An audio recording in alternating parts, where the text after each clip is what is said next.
এই ছবিটা খুবই সাম্প্রতিক সময়ে, যেখানে আসলে দেখা যাচ্ছে যে ইসরায়েলে নিযুক্ত আর্জেন্টাইন যে অ্যাম্বাসিডর রয়েছেন তিনি কিন্তু আর্জেন্টিনার জার্সি তুলে দিচ্ছেন ইসরায়েলের যে বিতর্কিত প্রধানমন্ত্রী নেতানিয়াহুর হাতে, এবং নেতানিয়াহু তখন বলেছেন যে এই ফাইনালে তিনি আর্জেন্টিনাকে পূর্ণ সমর্থন দিবেন। এবং this is not the first time, এর আগেও আসলে নেতানিয়াহু জানিয়েছেন তার সাথে আর্জেন্টিনার সম্পর্কটা কি, এবং সব মিলিয়ে এই ফাইনালটা হয়ে যাচ্ছে কিছুটা ইসরায়েল এবং প্যালেস্তানের একটা আবহের প্রভাব আমরা দেখছি। কারণ যেমনটা আপনি জানেন, ইউরোপের অন্যতম ফিলিস্তিনবাদী দেশ হিসেবে পরিচিত স্পেন, এবং স্পেন কিন্তু অনেক আগে থেকে ইসরায়েলের এই গণহত্যার বিরুদ্ধে সাক্ষ্য প্রমাণ দিয়ে আসছে, ভোকাল হয়ে আসছিল, এবং 2014 সালের পরে তারা আসলে একটা নীতি অ্যাপ্লাই করে, যে নীতিতে আসলে কোনো ধরনের অস্ত্র চুক্তি থেকে শুরু করে কোনো ধরনের মিলিটারি চুক্তি তারা ইসরায়েলের সাথে করবে না। এবং আর একটা ছবি আমি আপনাদের দর্শকদের দেখাতে চাই, যে গত বছর আসলে লামিন ইয়ামাল প্যালেস্টাইনের পতাকা নিয়ে আসলে লা লিগা শিরোপা উদযাপন করেছিল।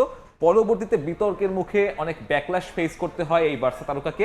তবে এই যে মরক্কান বংশোদ্ভূত স্প্যানিয়ার্ড ফরওয়ার্ড, তার যে ফিলিস্তিনের প্রতি যে ভালোবাসা সেটা কিন্তু আর গোপন নেই। এবং সব মিলিয়ে বলা যায় এই ফুটবল মাঠে নিউ ইয়র্ক নিউ জার্সিতে যখন ফাইনালটা মাঠে গড়াবে, তখন শুধুমাত্র ফাইনাল নয়, সেখানে যুদ্ধের আবহ থাকবে, কূটনৈতিক লড়াই থাকবে, সমর্থকদের উন্মাদনা থাকবে, সব ছাপিয়ে একটা দারুণ ম্যাচের অপেক্ষায় ফুটবল প্রেমীরা।